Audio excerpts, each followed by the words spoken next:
Okay, welcome to all of you guys. Welcome back. Nice to see you guys. Welcome to everyone online who's joining as well. This is the evening of our fourth day where I'm going to be guiding you in a loving kindness meditation session, and then I'm going to be teaching you how to eliminate the fetter of restlessness.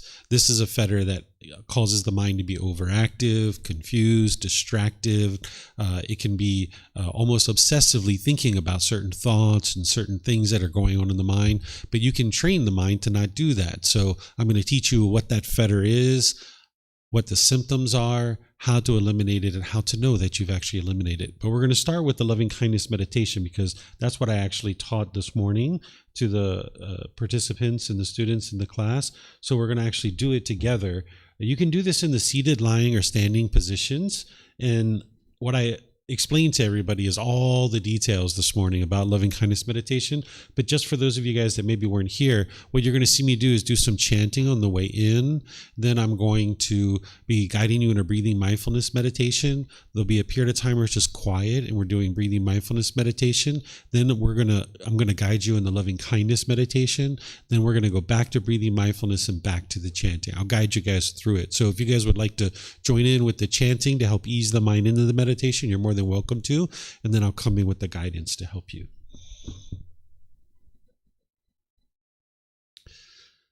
Arahang Samma Sambuddho Mahakewa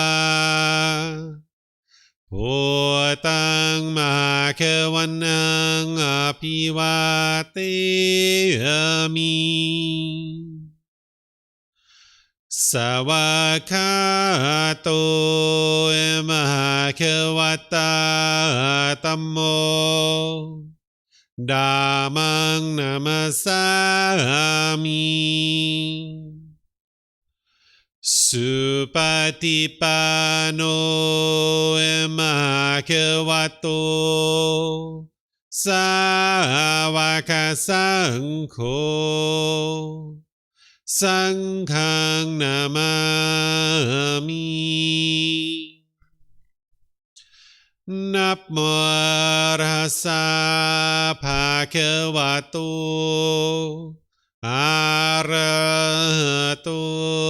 Samma Sambuddhassa Namo Rasa Bhagavato Arahato Samma Sambuddhassa Namo Rasa Bhagavato Arahato Samma Sambuddhassa Iti piso Mahakewa Arahang Samma Sambuddho Vicacaranang Sammuno Sakato Rokavitu Anutero Purisa Dhamma Sati Satatawa Manusanang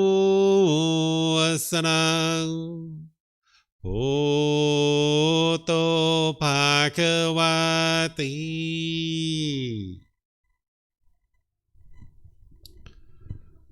Okay, with the lower body and hands and arms comfortable, and the upper body erect,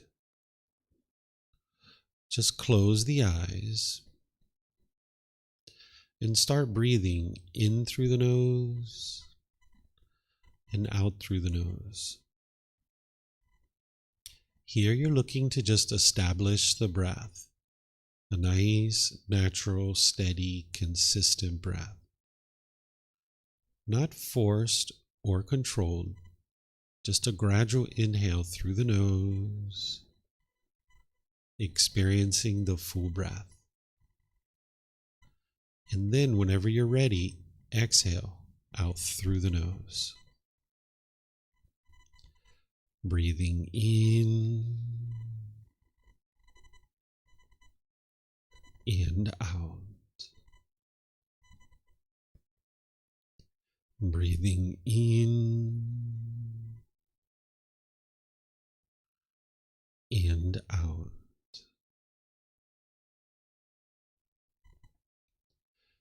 Your breath may not match up with the guidance that I'm providing, and that's okay.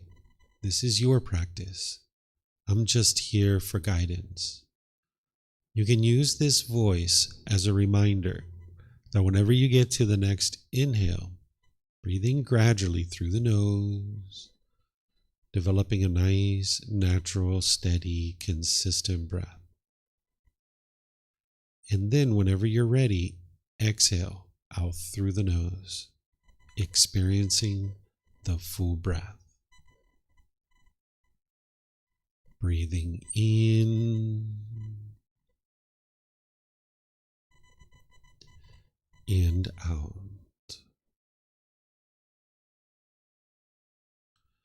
Breathing in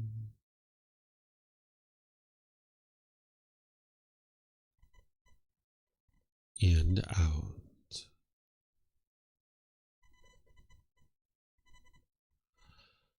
With the breath well established, start fixating the mind on the breath, either the sound of the breath coming into the nose or the sensation of air moving over the skin into the nose. The breath is the present moment. Fixate the mind on the breath, the present moment. Breathing in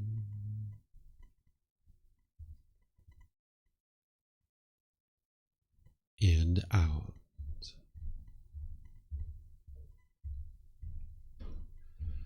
Breathing in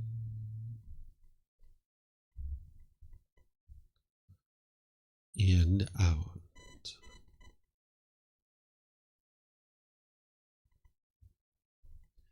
With the mind fixated on the breath, whenever you notice that it moves off the breath, cut that off, let it go, and come back to the breath, the present moment. No need to observe the thought, label it, judge it, analyze it, or even try to figure out where it's coming from. Whenever you notice that the mind is moved off the breath, cut that off, let it go, and come back to the breath, the present moment. Breathing in and out. Breathing in and out.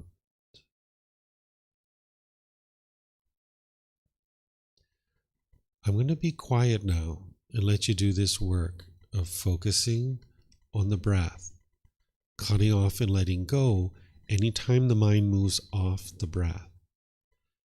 Then I'll be back with more guidance on loving kindness meditation. You have nowhere to go. There's nothing to do. No one needs you right now. This is your time to focus on the breath. Breathing in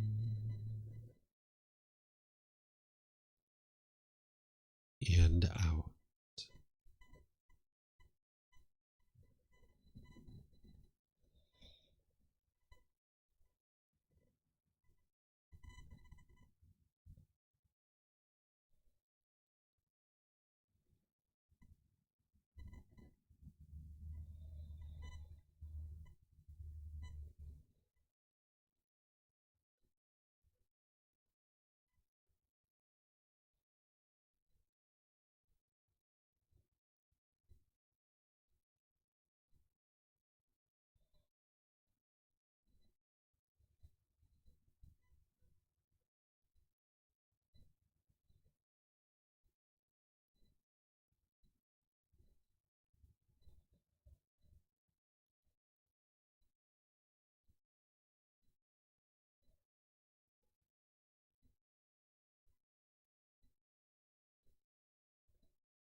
Continuing to breathe in through the nose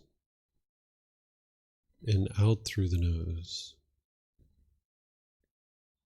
Repeat these affirmations in the mind on the out breath.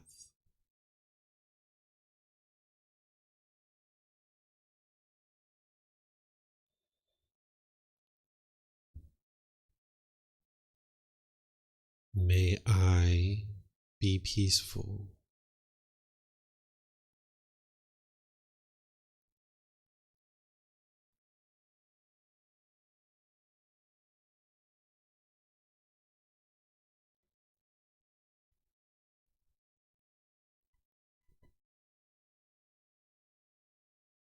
May I be safe.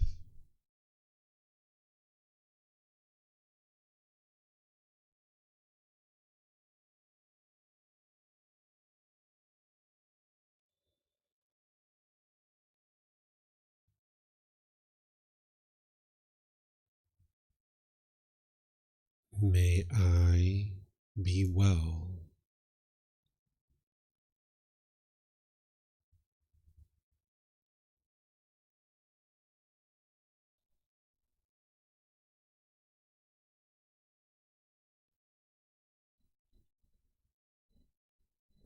May I be free of all discontentedness in the suffering that it causes.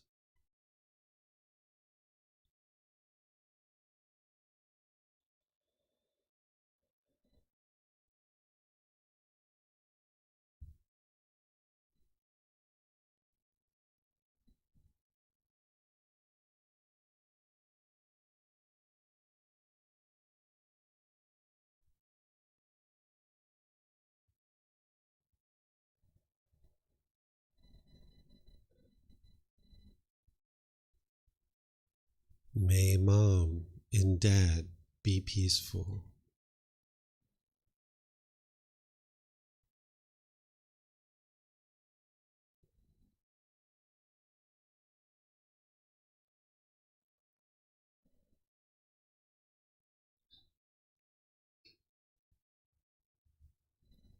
May they be safe.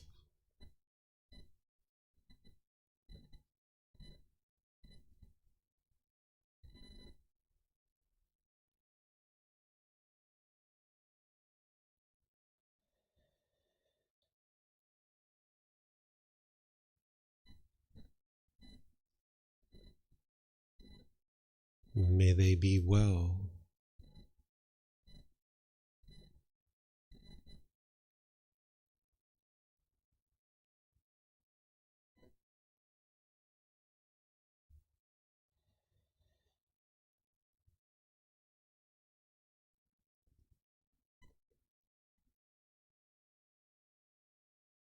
May they be free of all discontentedness in the suffering that it causes.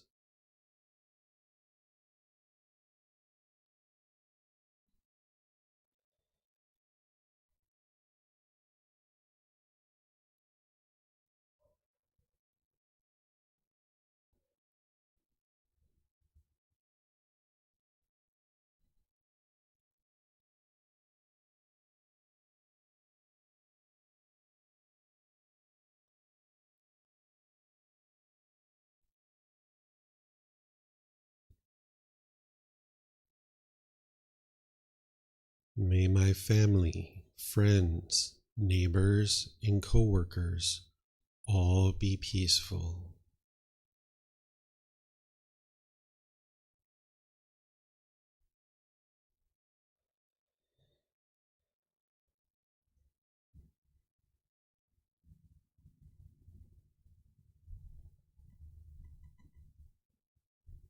May they be safe.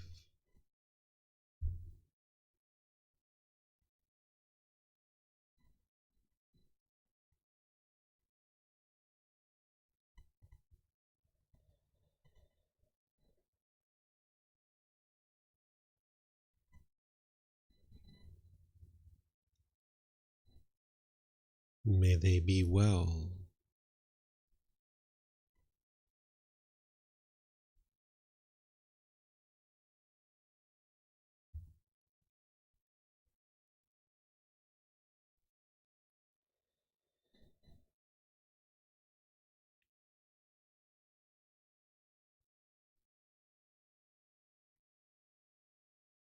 May they be free of all discontentedness in the suffering that it causes.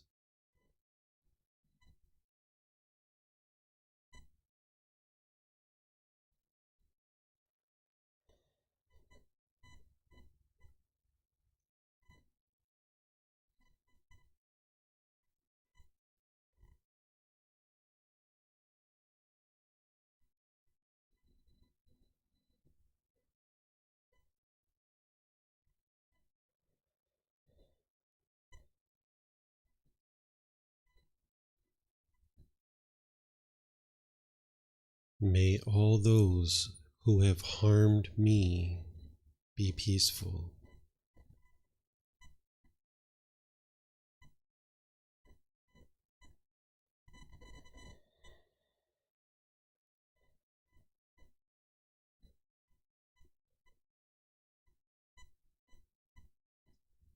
May they be safe.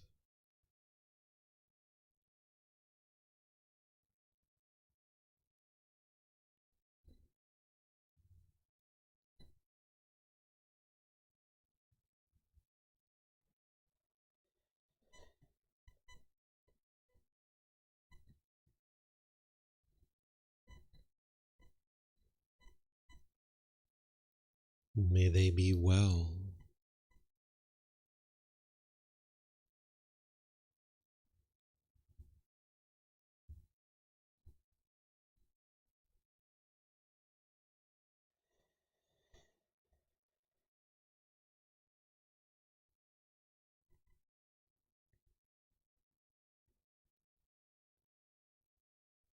May they be free of all discontentedness in the suffering that it causes.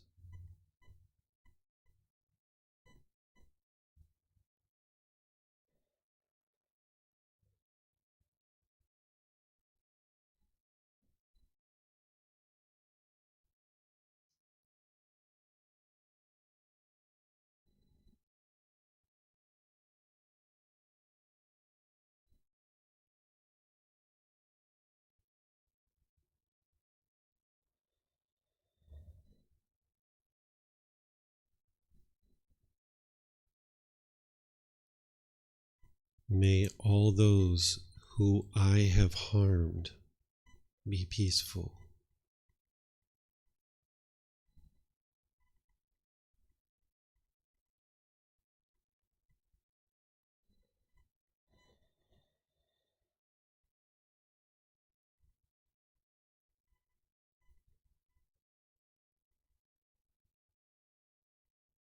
May they be safe.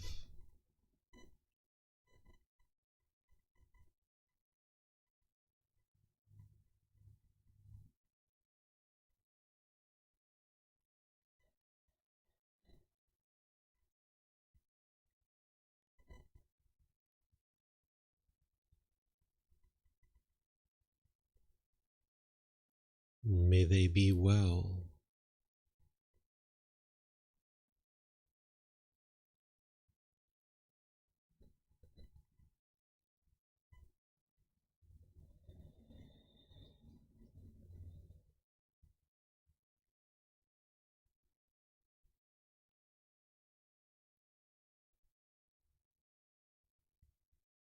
May they be free of all discontentedness in the suffering that it causes.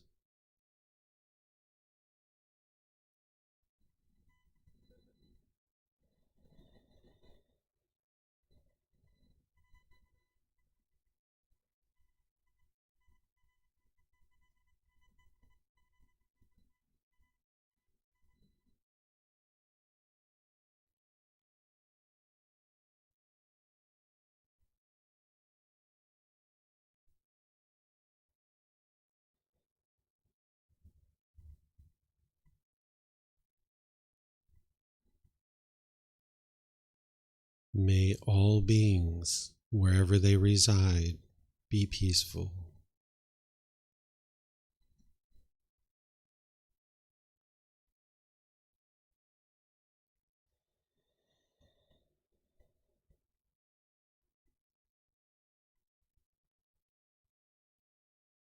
May all beings be safe.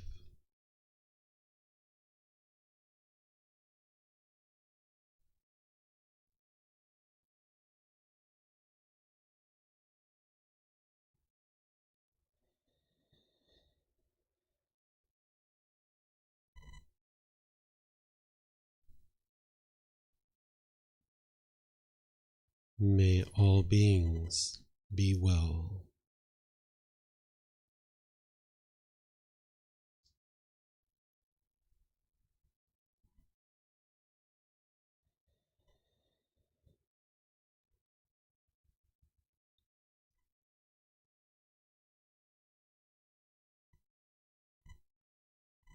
May all beings be free of discontentedness in the suffering that it causes.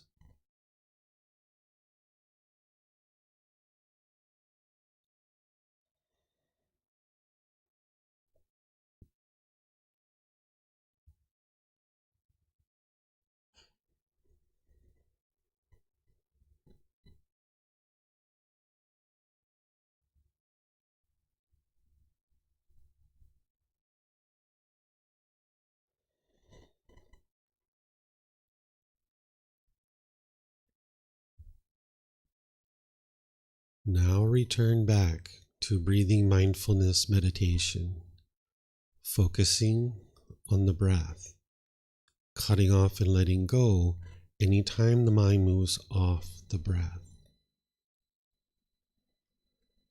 Breathing in and out.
Arahang Samma Sambuddho Bhagava Bhutang Bhagavanang Abhivateyami สวากขาโตเอมาเควตาธัมโมดามังนามัสสามิสุปฏิปันโนเอมาเควโตสาวกสังโฆสังฆังนามามินะโมตัสสะภะคะวะโตอะระหะโตสัมมาสัมพุทธัสสะ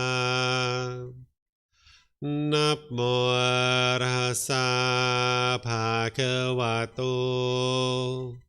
อะระหะโตสัมมาสัมพุทธัสสะ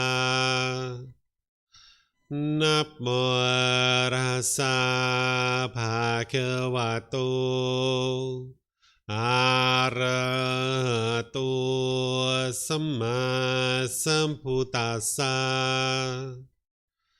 อิติปิโสเอมหะควาอะระหังสัมมาสัมพุทโธวิชาจารนังสัมมุโนสกาโตโรกาวิตุอนุเตโรปุริสาดามาสติสัตตาตาวามนุสนังโอโตภาควาติ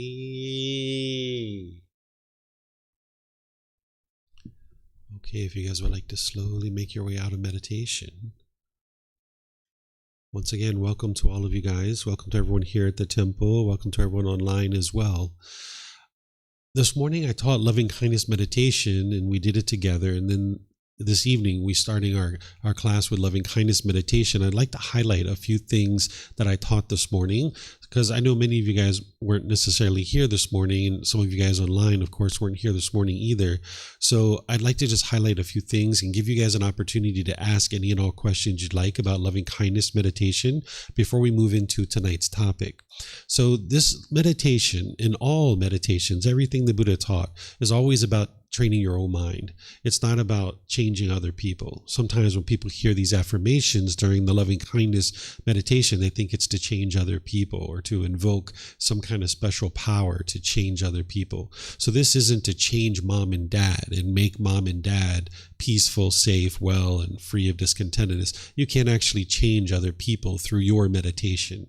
If that was possible, a bunch of people like us would get together and we would just change the whole world and there'd be no prisons, there'd be no murders, no rapes, there'd be none of that, right? So we can't actually change other people through our meditation. So what you're doing is you're transforming your mind to be more loving and kind, so that now when you're around mom and dad, or you're around your family or friends or your coworkers, your neighbors, when you're around other people like this, you can be more loving and kind. And this is how you actually transform your relationships, transforming your mind first, and now you can be more loving and kind. Because when the mind is in the unenlightened state, it will tend to be bitter and harsh and hostile in certain situations because of its craving, its desire, its longing, its yearning, that anger is going to be arising, and then that's where you might have harsh speech or frustration, and it comes out in your interactions with other people, and it just damages your relationships. So this meditation is essentially like filling up your gas tank so that then you can go out into the world and be loving and kind through your intentions, your speech, and your actions. And now this is where you're really doing the work to transform your mind and transform your relationships. The Buddha has a wonderful analogy about the process of transforming the mind. He talks about this digging tool, that if you were digging with this tool that had a wooden handle, each day you'd be wearing away wood off of the handle, but you wouldn't know how much wood you're wearing away. But when the handle is completely exhausted and you need to replace it, you would know that. So it's the same thing with all of these pollutions in the mind, that each day you're wearing away little by little by little these pollutions. You don't know how much, but when it's completely gone, you'll know that. So like your ill will, your frustration, your agitation, your annoyance, all those things we talked about last night, even the slightest dislike towards another being, you can actually eliminate that. And loving kindness meditation is an important part of that. And going out into the world and practicing being loving and kind through your intention, speech, and actions is an important part of that. Each day, you'll be wearing away a little bit of your ill will, a little bit of your anger and frustration, agitation. You're not going to know how much, but when it's completely gone, you'll know that, because it'll be 6 months, 1 year, 2 years, 3 years. You haven't been bitter and harsh and hostile. So you're going to notice this in certain relationships. Like you might clean up a certain part of your mind with, say, your mom, and you can be loving and kind with her. But maybe with your dad, you're still frustrated, or maybe your siblings, or maybe your life partner. But then after you've cleaned up your mind and you see that you're no longer mad and angry and resentful towards your mom, now you can do the same exact things. Just keep doing the same things to be able to clean up your mind in regards to your relationship with your father or your siblings or your life partner, your children. So one by one, you're going to notice that your mind is able to clean this up and get to a point where there's no anger whatsoever towards anyone. The mind in the enlightened mental state would be physically impossible to become angry. Oftentimes people think that it's other people who are causing you to be angry, but you learn through the teachings of the Buddha in a way that you can independently verify that it's your own mind that's causing these feelings, and this is why you can actually eliminate them, because the mind itself is actually causing them. So this meditation is an important part of that, and always keep in mind that you're transforming your own mind.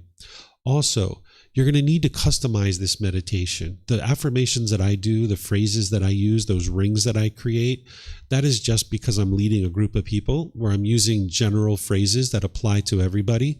But you're going to need to customize this. If you have certain people in your life that you have bitterness and hostility towards, you're going to need to customize it. Say you have someone named Bob or Rebecca or Susie or Michelle or James or whomever, right? You're going to need to actually include them in your meditation. So the mind can usually handle about 6 to 8 rings per meditation. That's about what you can focus on.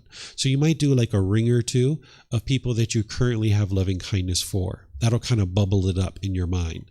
Then do like kind of like a ring or two of people that you're more neutral about. You don't exactly hate them, but you don't exactly love them either, right? Maybe like coworkers, a neighbor, you're kind of more neutral about these people. That'll kind of allow that loving kindness to bubble over into that group. Then you'd like to have a couple of people that you do have anger towards. Maybe they're currently in your life. Maybe they're even in the past. You're never even going to see them again. They might even be dead. But if you're holding on to anger in your mind, it's not free. You're carrying around the burden of this anger. So you would like to put 1, 2, maybe even 3, depending on how you structure this, people that you currently have anger and hatred towards. And then finish it all up with all beings. Right? And this is what you would like to be able to do. And you might have a certain person in your meditation for a period of time, but then you kind of change it. When I first started this, I had a lot of negative self-talk within my own mind, and I had a lot of resentment and hostility towards my mom. So I used to do myself like 2 or 3 rings. I would do mom like 2 or 3 rings, and then I would go to all beings. And I did that for a good 6 months. And that was my loving kindness meditation. And then when I noticed my mind had released the anger towards my mom, then I started customizing it and putting other people in there. And also my negative self-talk came down and went away. And then that's where I was able to now put in other people that I had anger and hatred for. So you can customize this. And some of the people were in my meditation for a few weeks, some of them just a few days, right? If someone cut me off in traffic on the way to work, back when I was working in business, they went in my meditation for a little bit because I felt my anger coming up, and it was my own mind that was causing that. So it was, may that person who cut me off in traffic this morning be peaceful, right? And you would like to be able to do that maybe 2 days, 3 days, and maybe you didn't even know if you were angry or not, but you're just interested to make sure. Because if your mind is dwelling in the anger, if it's wired that way, it's going to continue to stay that way. So you're not interested in your mind taking on any anger. So even if there's the slightest little bit of annoyance, you might put that person in your meditation for 1, 2, 3 days. There are times where there was maybe a certain customer, an employee that I was having challenges with. They went in the meditation for a little while, right? So you're going to need to customize this. And then That way you can work on your own mind. And then you'll be loving and kind when you're around these individuals. Also, your intention, speech, and actions can be loving and kind, right? That's what you can do when you fill up your gas tank with this loving kindness.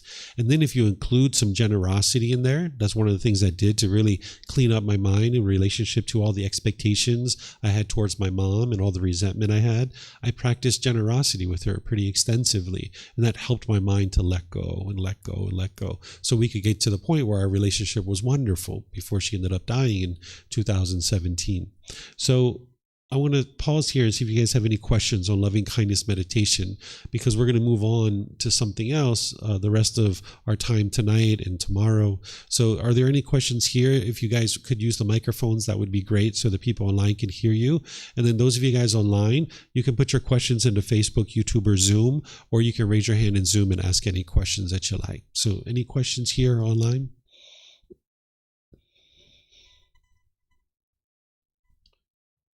Okay, looks like we have something. You have something too, Carla? Yeah. Oh, okay. I saw you moving. You usually have questions. So let's see. Okay, we don't need to talk about that.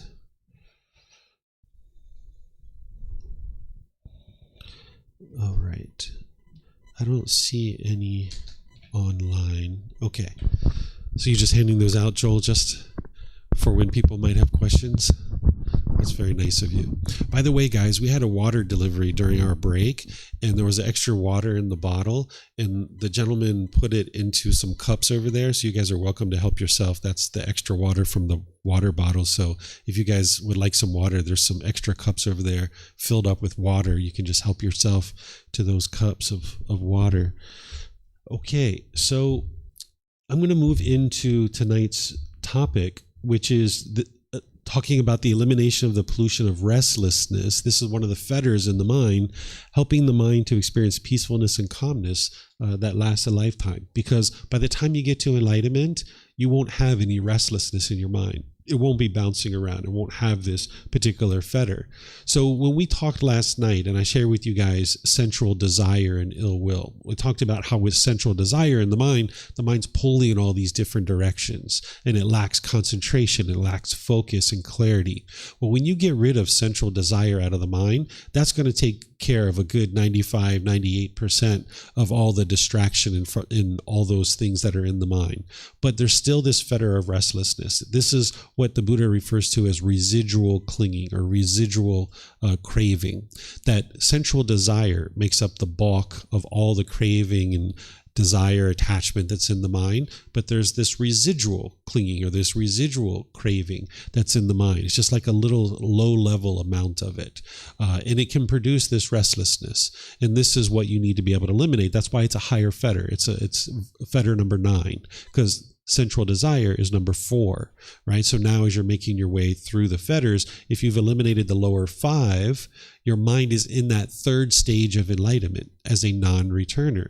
And in that stage of enlightenment, you'll only be experiencing discontentedness about once every 2 months, once every 3 months, once every 6 months, just a little bit, very infrequent, very insignificant when it's occurring, because it's just residual clinging that's in the mind. It's not real strong. So you're experiencing a very low level amount of this restlessness in the mind. So by the time you get here, you can get this out of the mind really easily. It's very straightforward by this point because the mind is really well developed by the time you get to this. So it's not going to take me very long to actually teach this to you and help you to understand it, but it is something that you need to understand, because if the mind has any restlessness, it's not yet enlightened. So what is restlessness? Restlessness is where the mind's confused, distracted, having any kind of low-level worry or anxiety, restless state of mind. It's the opposite of singleness of mind. The Buddha teaches you to practice singleness of mind, where you can be focused and have clarity at all times. From the moment you're first waking up, all day long, and when you're falling asleep, your mind can be focused and concentrated. And you need to be able to train your mind to do that. You know, your mind isn't naturally concentrated. Sometimes people think they have things like ADHD or ADD or things like this. There's no biological thing that's part of that. You can actually train your mind to eliminate those symptoms. If you've been diagnosed with those kinds of things, all it is that the mind is untrained. And you can actually get to the point where you train the mind and hone the mind, and you can have focus and you can have concentration. But you need to know how to do that. And that's where the teachings of the Buddha come in. So this particular fetter, number 9, is where the mind is confused or distracted. It's a restless state of mind. Okay. Now, some of the symptoms of this that an individual is going to experience is a lack of focus, concentration, clarity, and memory.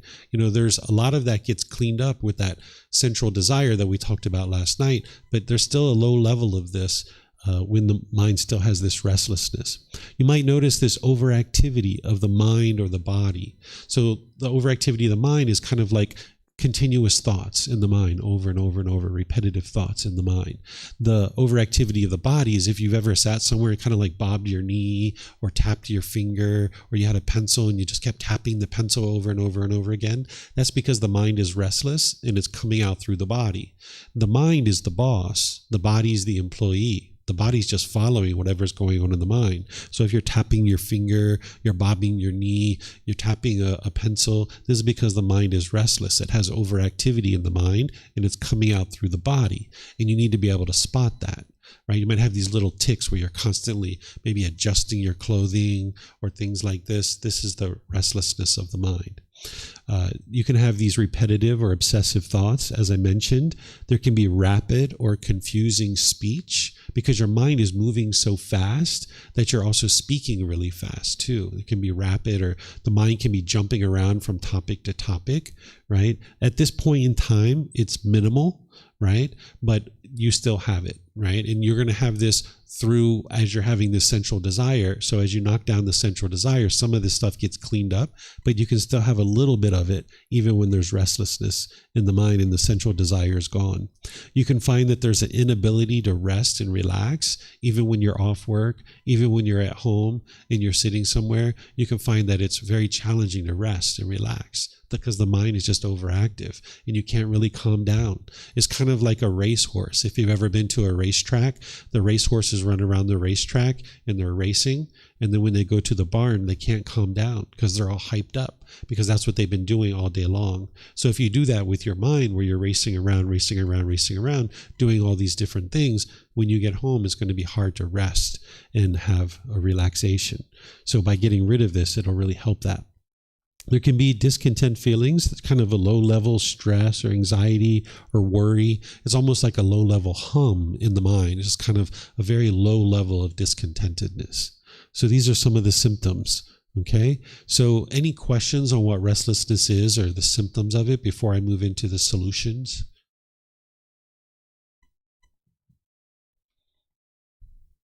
Sure. So is it because of the craving for things that cause the restlessness of the brain? The restlessness of the mind, yes. Yeah, so the central desire that we talked about last night, that's a real bulk of the craving, desire, attachment. But by the time you get rid of that, there's still going to be a low level amount of residual clinging. This is what the Buddha calls it, residual clinging, just like a little bit of dust in the corners. And that's what's producing this restlessness.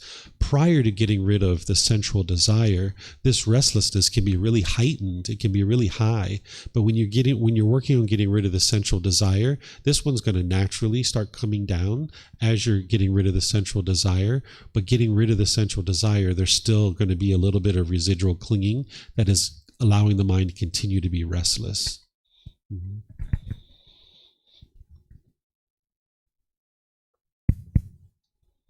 As I understand the natural law of our body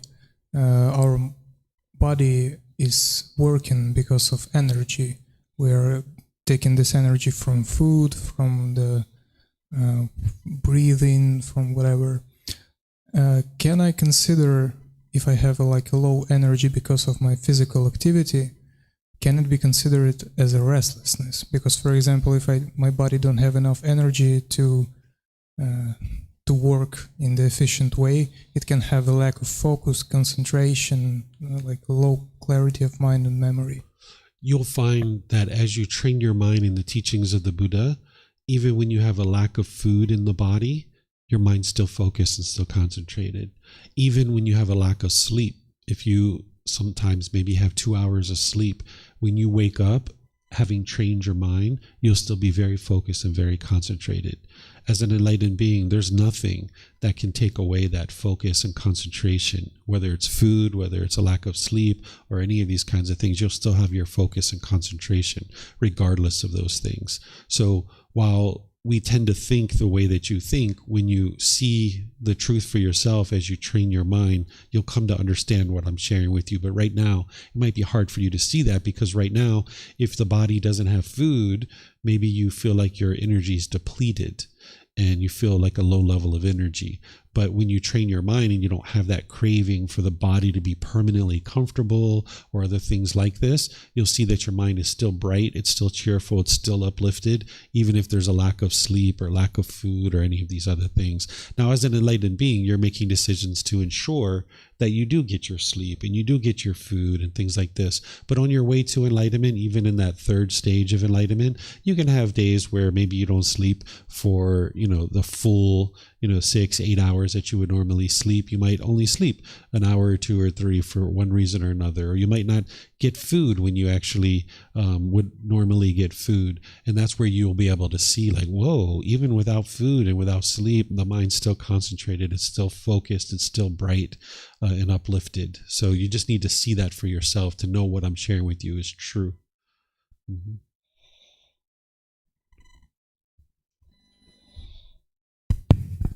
To see it for myself, what can you advise to do? Train your mind and get to the point where you eliminate the fetters. When you've eliminated the 5 lower fetters and you see that the mind is in that third stage of enlightenment, you'll be able to see that there'll be some times where you don't eat much food and you still maintain your peace, you'll still maintain your joy, your mind's still bright and cheerful and uplifted, and you still have energy. But you're going to need to train your mind to be able to see that. Mm-hmm. Hello. I know you have a chapter on teaching children the teachings, but let's say sometimes kids are very active. Mm-hmm. Totally. And writing and moving. Mm-hmm. What would be something that you can share now that I know I'm teaching them introduction to meditation. What would be the best way to tell this to a child? Children learn really great through games and activities. So if you're looking to bring in some more calmness and composure for a child's mind, you turn it into a game where there's a competition to see who can be the most calm and sitting down and being calm. Right? This is a way to actually help them to be able to learn how to be calm, is turn it into a game to see who can be calm the longest, who can sit still the longest, who can do certain things, who can walk, calmly from one place to the other. You try to figure out some kind of games that you can make, whether it's pinning things on a wall, walking from one side of the room to the other, pinning something on the wall and then calmly walking back and sitting down, or any of these kinds of things. You can even do it as a team where there's different teams. And now, because normally when a team scores a point, all the other kids are so excited, yay. But now you're going to flip the script on it, where you like to see how calm they can be in those environments. Yeah.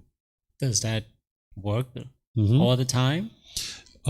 Well, nothing's going to be all the time, Impermanent, right? well, correct. Impermanence. I've taught children's retreats, and we have different little games. So this is one thing that you could do. We also do these games where you take a bottle, and you take a bottle. This is for concentration, though. You take an empty bottle, and then you take a bottle that's full of water, and then they pour the bottle of water into the other bottle, because they have to focus and concentrate to do this. And then you can turn that into a team game if you like. There's another one where you can take a bowl and you can have them fill up the bowl all the way up to the rim, and now they have to walk from one end of the room to the other end of the room without spilling any water. Right? This develops the mindfulness or awareness of mind as they're walking through. It helps them develop their concentration too. So there's all kinds of games like that. And every time I've ever done it, it's gone really, really well. I've never had children where it didn't go well. What age? What's that? What ages? Let's see. So I've seen from age 5 to 6, up to, I've done this with people that are like 13, 14, 15, maybe 17. Yeah, that kind of that range, that span. So introduced to games, activities. Yeah, games and activities. That's how I taught my son these teachings. You know, I started formally teaching him when he was 6. And we used to have scavenger hunts and games and concentration, and even that game, you know, that card game, Concentration. Mm-hmm. Do you know that one? That's really good for them to build concentration, and they can do it as a team as well. You can do it like as a team thing. They really like these games, and basically they're playing a game in their mind. That's what the way they see it, but actually they're developing concentration and awareness of mind and calmness and composure. So you kind of like flip the script on them, that when they, you know, when they get one of those books from the game of concentration, instead of being so excited, you would like to see if they can be calm when they accomplish some kind of thing like that, like a point in a game or something. Because if their mind gets to the excited state, then it's going to swing to the other side, right? Where now they're excited when they're playing the game, but then when they're just sitting still, you know, waiting for in the lunchroom or whatever, their mind swings to the other side where they're bored and they're lonely. And now, you know, there's all kinds of other emotions that come up from that. So you're trying to help them to come to the middle where they're calm and composed, having fun, enjoying what they're doing, but doing it with a calm mind. Mm-hmm. Okay. Let me see. Don't see any other questions anywhere online. Okay, so now let's talk about how to eliminate this. It's really straightforward, actually. And you guys that were here previously, you've learned some of these things. The Eightfold Path is what's working to eliminate all these fetters, because you guys keep seeing this one come up over and over and over again, learning and practicing the Eightfold Path, because that's the path to enlightenment. You really need to get that well underway, understanding each one of those factors, all 8 factors, way the Buddha taught them. You need to learn, examine, and investigate them. You need to reflect on them to independently verify them, and then you need to practice it. That's what's going to gradually work to improve the condition of the mind. This is the path for all humans to enlightenment. And as part of that, breathing, mindfulness, meditation, and generosity. Even in the 3rd stage of enlightenment, people are practicing breathing, mindfulness, meditation, and generosity. Even an arahant, an enlightened being, still practicing breathing, mindfulness, meditation, and generosity. Their mind's already purified. They're already enlightened. But they're not just going to stop practicing the things that led them to that enlightenment. They're going to continue to practice it. So if you build up your practice of breathing, mindfulness, meditation, and generosity, that's really targeting the craving, desire, attachment, because it's training your mind to let go. But you need all those other factors in the Eightfold Path as well. And then you're going to need to restrain the mind. So say you're sitting somewhere, maybe you're at immigration getting a new visa, or maybe you're at a government office getting your driver's license, and you see your leg doing one of these numbers. You need to be able to spot that and be like, oh, that's restlessness. Calm down, calm down. I'm just going to talk to immigration. It'll go fine. And you know what? If I don't get my visa, that's okay too. I'll go back to my home country, or I'll go to Vietnam, or I'll go to the Philippines, or wherever. So when you see that pop, pop, pop, pop, pop, pop, pop, or the tapping, tapping, tapping, you need to restrain your mind. So you need to use your mindfulness to be able to see that. And then what you would like to bring in when you see this overactivity of the mind is the equanimity. Equanimity is calmness, composure, evenness of temper, especially in a difficult situation. So anytime you see your mind unstable and unsteady, you'd like to bring in this equanimity. One of the examples that I give is, let's just say you get a phone call that your mom's been in a terrible car accident and she's in the back of an ambulance being rushed to the hospital. Well, if you have a craving, desire, attachment to your mom, you're going to have a shaken up mind there. It's not your love that's causing that. It's your mind craving mom to be permanently healthy. And mom can't be permanently healthy. It's not possible, because we live in an impermanent world. So if you didn't understand the teachings of the Buddha and you weren't training your mind, when you got that phone call that she's being rushed to the hospital and she's been in a terrible car accident, you might actually grab your keys, jump in the car, and race across town. You might actually get in a car accident yourself. But at the very least, you're going to show up to the hospital with your mind all distracted and confused. And now the doctors and nurses are trying to talk to you and tell you what's going on so you can make some decisions to help mom. But you can't take in what they're saying because your mind's all shaken up. So that's where the unstable mind is not helping you. So the Buddha is teaching you to practice this equanimity, this calmness and composure, evenness of temper, especially in a difficult situation. So if you know these teachings, when you get that phone call, you know the last thing you're interested in doing is grabbing the keys and rushing across town. Because if you get there in 5 minutes, 10 minutes, 20 minutes, 30 minutes, it's not going to change anything. Because you can be thinking to your mind, okay, mom's been in a car accident. This is unfortunate, but she's in the back of an ambulance with emergency medical technicians. Perfect. That's exactly where she needs to be. And she's about to arrive to a hospital with sophisticated equipment, doctors and nurses to help her. Excellent. Let me make my way to the hospital. And you do that calmly so that then when you show up, you can talk to the doctors and nurses, find out what's going on. And now you can make some really wise decisions that are going to help her. So you need to be able to see how equanimity is going to help you in all situations. If you have children someday and they come home with a certain report card and their grades are not, so great, having your mind all shaken up where you're maybe going to yell and holler and scream at your children because they have grades that are maybe less than wonderful, that's not going to help the situation. You need to sit down, be calm, talk to your children, find out what decisions did they make that led to these grades that they have, and then help them and guide them to cultivate wisdom to make better decisions so that now they can get better grades, right? And your equanimity is going to help you with that. So anytime you see your mind shaken up, you would like to bring in this equanimity. So that's why the Eightfold Path is so important, because you need that mindfulness or awareness of mind. The awareness of mind or the mindfulness is going to help you see that your mind is shaken up. And if you need to take a little pause, maybe you got that phone call that your mom's in the back of an ambulance. If you need to pause, close your eyes, take some nice deep breaths and calm down, that would be wiser than just jumping in your car and racing across town, because that's not actually going to help anyone. So this Eightfold Path is helping you to be able to build that mental discipline where you can have the mindfulness and awareness of mind. Then you can apply the right effort. So that's why all of these things are working together. It's not just one thing that's leading to your enlightenment. Sometimes people come and visit me and they say, hey, David, what can I do to get rid of my fear? Or, hey, David, what can I do to sleep better? Right? It's almost like there's like a 2-minute answer to that. There's not. It takes 2.5 hours to teach the Eightfold Path. And oftentimes students need to learn that 3, 4, 5, 6, 8 different times before they commit it to their memory. And then they need to study it outside of class. Right? So you need all the factors because they're all working together. The wisdom section, the moral conduct section, and the mental discipline section. So be sure that you're focused on that. And then with those qualities that you're building through the Eightfold Path, that's where you're then going to be able to restrain your mind. And then that's also where you're going to be able to bring in the equanimity because you've exercised the mind to be able to have mindfulness and apply right effort. Any questions on the solutions and how to fix this?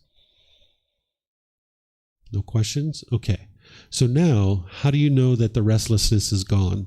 Well, it's going to be just the opposite of the symptoms, right? So you're going to notice that there's focus, concentration, clarity, and deep memory in the mind. You're no longer lacking that. The mind's going to be focused and concentrated. It's going to be crisp all the time. It's going to be relaxed and calm, but yet attentive and alert, where you have focus and clarity in your mind.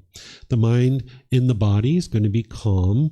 When the mind is tranquil, the body is going to be tranquil. A lot of these little aches and pains that you have in your body is actually coming from the mind. So when you clean up your mind, you're going to notice a lot of these aches and pains in the body are going to go away. Sometimes people go to a medical professional looking for all these reasons why they're feeling all these little aches and pains in the body, and they can't find anything. That's because it's all coming from the mind. And if you clean up your mind, you're going to notice that the body becomes more and more tranquil, because the mind's the boss and the body's the employee.